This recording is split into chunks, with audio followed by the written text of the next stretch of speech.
நேரத்துல வண்டி நிக்குது. சீக்கிரம் நிறுத்தோட. வண்டி 10 நிமிஷம் நிக்கும்.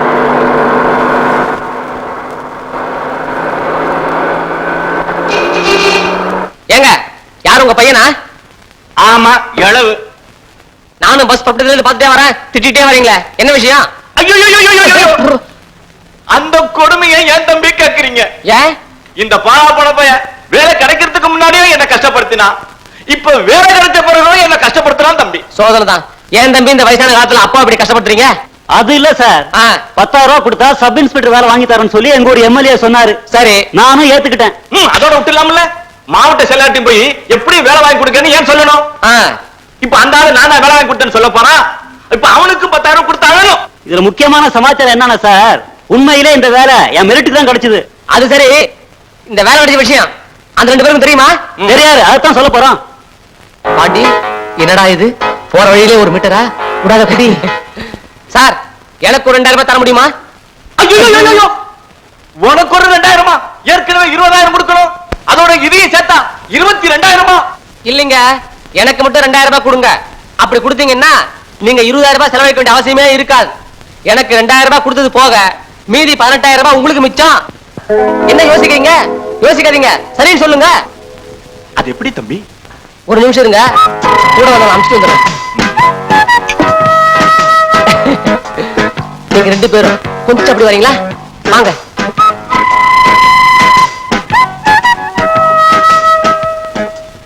மருது, நீ செல்வியை கூட்டிக்கிட்டு இதே பஸ்ல போய் திருச்சியில இறங்கி பஸ் ஸ்டாப் எதிர்த்தாப்புல பார்கவில் ஆட்சியில ரூபடி தங்க. நாளை காலையில 10 மணிக்கு நான் வந்து பாக்குறேன். எங்க விட்டு போயிடாதே. எங்க 2 பேருக்கு எழுத படிக்க தெரியாது, உனக்கு தெரியும்ல. இந்த மாதிரி ஊரை விட்டு வெளியே வர்றது இதான் முதல் தடவை.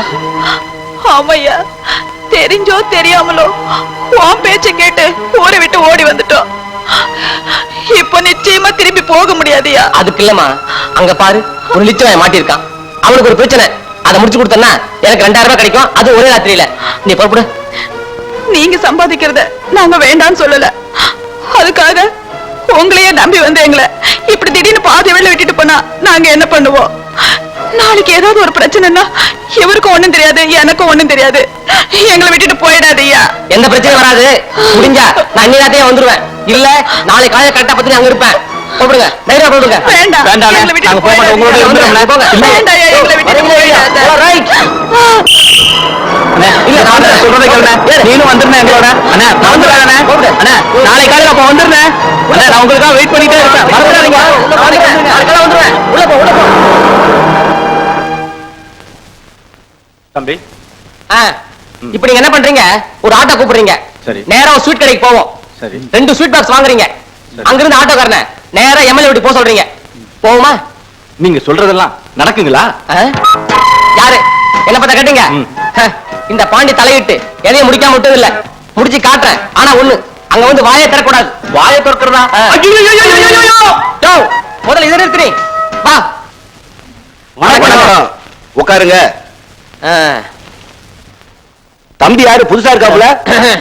நான் ஆனந்தோட ஃப்ரெண்டு. என் பேரு பாண்டி. இவனுக்கு நீங்க வேலை வாங்கி கொடுத்துருவீங்கன்னு எவ்வளவு நம்பிக்கையோட இருந்தான். ஆனா பாருங்க, இவங்க கூட இன்டர்வியூ எல்லாருக்கும் வேலை கிடைச்சது. பாவம் இவனுக்கு மட்டும் வேலை கிடைக்கல. அதனால மனசு ரொம்ப உடைஞ்சு போயிருக்கான் சார். வேலை கிடைக்கலையா? 1 நேரம் மினிஸ்டர் பார்க்க போயிருந்தேன், மினிஸ்டர் கிடைக்கல. அதுக்கு அடுத்தாக போலாம்னு நினைச்சேன். அப்பவும் எனக்கு நிறைய வேலையா போயிடுச்சு. ஒண்ணும் கவலைப்படாத ஆனந்து, அடுத்த இன்டர்வியூ உனக்கு வேலை போட்டு தர சொல்றேன். அடுத்தாப்புல கவர்மெண்ட்ல ஆள் எடுத்தா தானே? என்ன ஆள் எடுப்பாங்களா? ஆளுங்கட்சி யார் கட்சின்னு தெரியுமில்ல? விவரம் தெரியாத ஆளா இருக்கியாப்பா நீ? யாரு? நானு. பின்ன நானா? நீ கொஞ்சம் சும்மா இருக்கியா? ஆனந்த், நீ ஒண்ணும் கவலைப்படாத. இந்த தடவை விட்டுரு, அடுத்த தடவை. அதோட நிறுத்துங்க. ஸ்வீட் பாக்ஸ் கொடுங்க. உங்க வாயில சொல்லிட்டீங்க மினிஸ்டர் பார்க்கலன்னு. மீதி நான் பாத்துக்கிறேன். நீங்க போடுங்க. வராங்க. டேய், தம்பி பெரிய ஆள் தான்டா. சந்தோஷமா? ரொம்ப சந்தோஷம். அடுத்து ஆட்டோ நேரா மாவட்ட சேனல் விட்டு போக சொல்லுங்க. நேரா போப்பா, நான் ரூட் சொல்றேன்.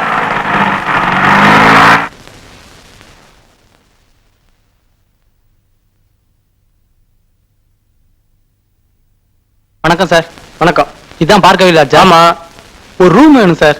சாரி சார், ரூம் காலியா இல்லையே. நாளைக்கு காலையில தான் காலியாகும். சார், ஏதாவது ஒரு ரூம் போட்டு கொடுங்க சார். இங்க எல்லாம் ஃபுல்லா இருக்கு. அடுத்த தெருவுல லாட்ஜ் இருக்கு, அங்க காலியா இருக்கும், போய் பாருங்க. சரி, வரேன் சார்.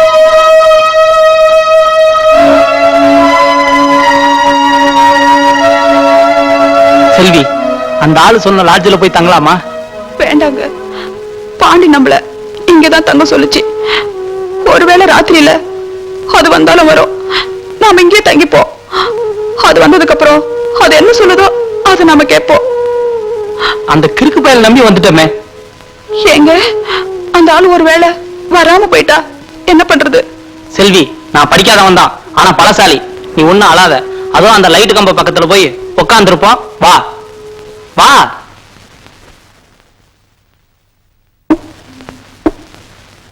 இந்தப்பா ஆனந்த், எத்தனை பேருக்கு நான் வேலை வாங்கி தந்திருக்கேன். ஆனா உன் விஷயத்துல கொஞ்சம் மிஸ் ஆயிடுச்சு. ஓ இன்டர்வியூ வர சமயத்துல நான் ஊர்ல இல்ல, அதனால கொஞ்சம் மிஸ் ஆயிடுச்சு. நீ ஒண்ணும் கவலைப்படாத ஆனந்த்.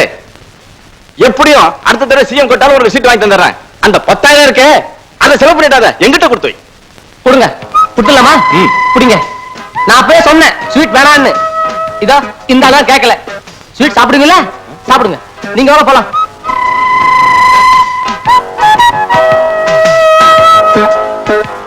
நமக்கே சீட்டு கொடுத்துட்டு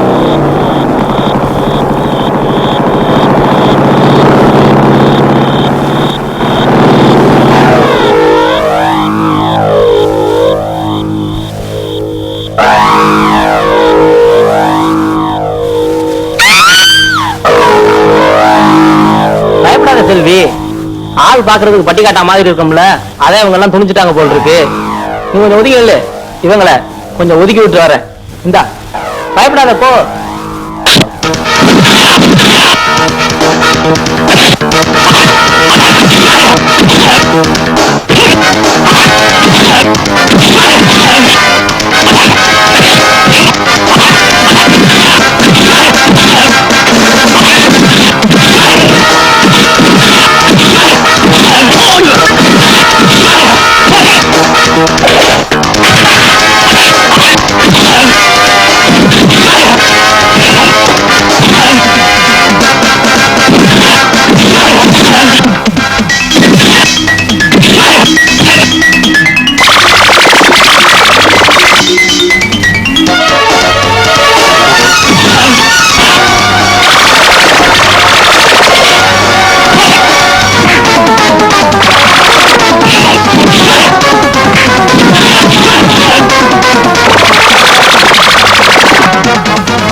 ரவுடித்தனமா பண்றீங்க, தொலைச்சு விடுவேன்.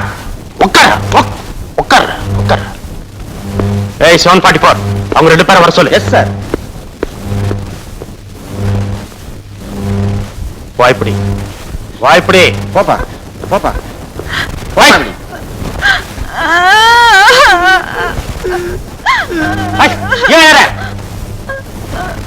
எந்த ஊரு? திருநெல்வேலி பக்கம், தென்காசி சார். தென்காசியா? தென்காசி பக்கமா? வாவா நகரம். வாவா நகரம்? அட, வாவா நகரத்துல இந்த மாதிரி தைரியமான பசங்களா இருக்காங்களா? அந்த அளவுக்கு தைரியம் வந்துருச்சா உங்களுக்கு? பாண்டிங்கிற ஒருத்தர் பேச்ச கேட்டு ஊரை விட்டு ஓடி வந்து இப்படி ஆயிப்போச்சு சார். ஆமா சார். பாண்டியா? எந்த பாண்டி? யார் அந்த பேச்சு முத்து மகனா? சார், உங்களுக்கு பாண்டி தெரியுமா சார்? நல்லா தெரியும், நல்ல பையனாச்சு. அவர்தான் எங்களை பார்கவி லாட்ஜ்ல தங்கிருங்க, காலையில 10:30 மணிக்கெல்லாம் வந்துடுறேன்னு சொன்னார் சார். பாண்டி சொன்ன நேரத்துல கரெக்டா வந்துருவானே, ஏன் வரல? சரி, சாப்பிட்டீங்களா? இது கூட அழுவே. யோ 744, அவங்க 2 பேருக்கு ஏதாவது சாப்பிட வாங்கி கொடு. சரி சார். நாளை காலையில சரியா 10:30 மணிக்கு அவங்களை அடிச்சு போய் பார்கவி லாட்ஜ்ல பாண்டின்னு ஒரு பையன் இருப்பான், பத்திரமா பிடிச்சிரு, ஞாபகம் இருக்கட்டும். By the by, yes sir. Pandi வந்தா என்ன வந்து பார்க்க சொல்லு. சரிங்க சார்.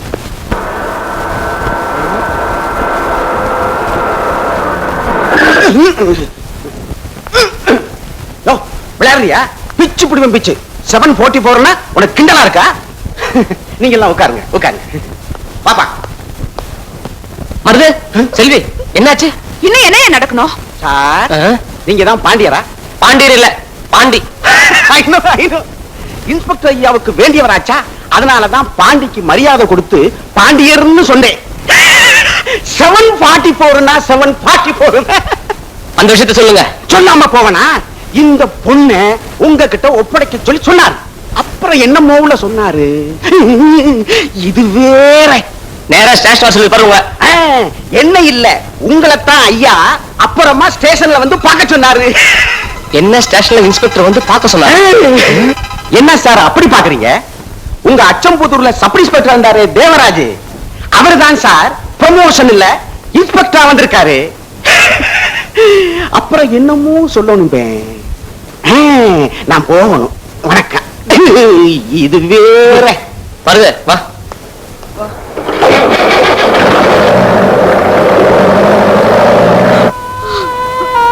வருது, ஆத்திரப்படாத செல்வி. 2000 ரூபாய் பணத்துக்காக உங்களை தனியா விட்டு போனது ரொம்ப தப்புதான். ஆனா சத்தியமா சொல்றேன், உங்களை விட அந்த பணம் எனக்கு பெருசு இல்லம்மா. பணம் பெருசு இல்லன்னு நீயா பேசுற? கேவலம் 85 பைசாவுக்கும் 1.25 ரூபாய்க்கும் எவ்வளவு கீழ்த்தரமா நடந்துட்டு இருக்கேன்னு எனக்கு தெரியும். அது மட்டும் இல்ல, ஊர்ல எத்தனை அப்பாவி ஜனங்களை பணம் பறிச்சு ஏமாத்திருக்கேன்னு எனக்கு நல்லா தெரியும். இப்போ உன்னை விட பணம் பெருசு இல்லைன்னு பணத்தை பத்தி நீ பேசுறியா? அண்ணன் தங்கச்சோட பிறந்திருந்தா அந்த பாசம் என்னன்னு உனக்கு தெரிஞ்சிருக்கும். ச்சே, உன்கிட்ட போய் பேசிட்டு இருக்கோம் பாரு. ஆனா